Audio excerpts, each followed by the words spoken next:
Practical का दूसरा दिन है। आज हम लोग करने जा रहे हैं किसी भी सेल का इंटरनल रेजिस्टेंस कैसे निकालते हैं। तो इंटरनल रेजिस्टेंस बेसिकली ये जो इलेक्ट्रोलाइट होता है, इलेक्ट्रोलाइट बेसिकली कैसे बनता है, ये हमारे पास है अमोनियम क्लोराइड।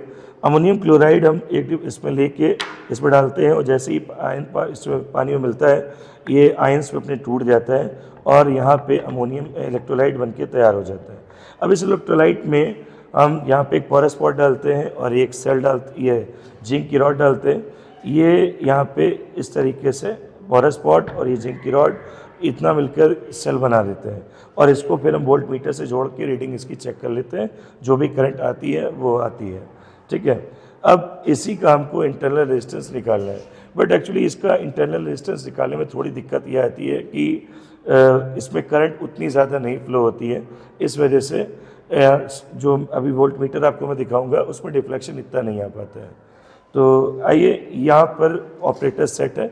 हमने इस सेल के लिए इस सेल की जगह पे ये सेल ड्राई सेल यूज़ किया है क्योंकि इसका जो इसमें वैल्यू जो आएगी वो थोड़ी ज़्यादा आएगी। तो ये देखें, ये हमारे पास वोल्ट मीटर है। वोल्ट मीटर और ये रेजिस्टेंस बॉक्स है, इसकी हेल्प से वोल्ट मीटर और रेजिस्टेंस बॉक्स की हेल्प से हम क्या निकालेंगे, इस सेल का ईएमएफ निकालेंगे, ड्राई सेल का।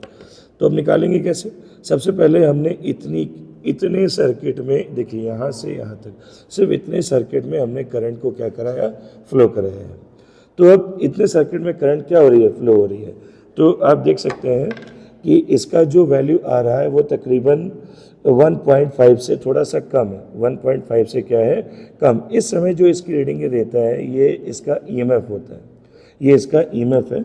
और अब हम क्या करने जा रहे हैं, इस ईएमएफ को हमने नोट कर लिया है, ये अराउंड 1.4 के आसपास है, ठीक है। अब इसके बाद हम यूज़ करेंगे इसमें, अब इस की को लगा देंगे। जैसे इस की को लगा देंगे, अब जो करंट है वो इसके थ्रू होकर, यहाँ पे हमने रेजिस्टेंस आउट किए हैं 2 ओम एंड 1 ओम, यानी टोटल 3 ओम रेजिस्टेंस हमारे बाहर है। अब इसके थ्रू करंट जब होके आएगी तो आपने देखा था लास्ट टाइम इसकी रीडिंग थी 1.4 के आसपास, और अब इसकी जो वैल्यू आ रही है ये 1.3 के आसपास, 1.3 के आसपास इसकी रीडिंग है।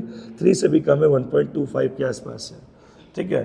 फिर इसको इस समय जो ये रीडिंग शो कर रहा है, इस समय जो इसकी रीडिंग आ रही है वो आ रही है इसका टर्मिनल विभवांतर, ठीक है, टर्मिनल पोटेंशियल है। तो जो पहले आ रहा था वो ईएमएफ आ रहा था, अब जो आ रहा है वो टर्मिनल पोटेंशियल है। तो अब इसको कैलकुलेट कैसे करेंगे? फॉर्मूला होता है स्मॉल इंटरनल रेजिस्टेंस का R equals to R E upon V minus 1, ठीक है। तो जो हमने E निकाला था उसको हम पहले यहाँ पे रख देंगे।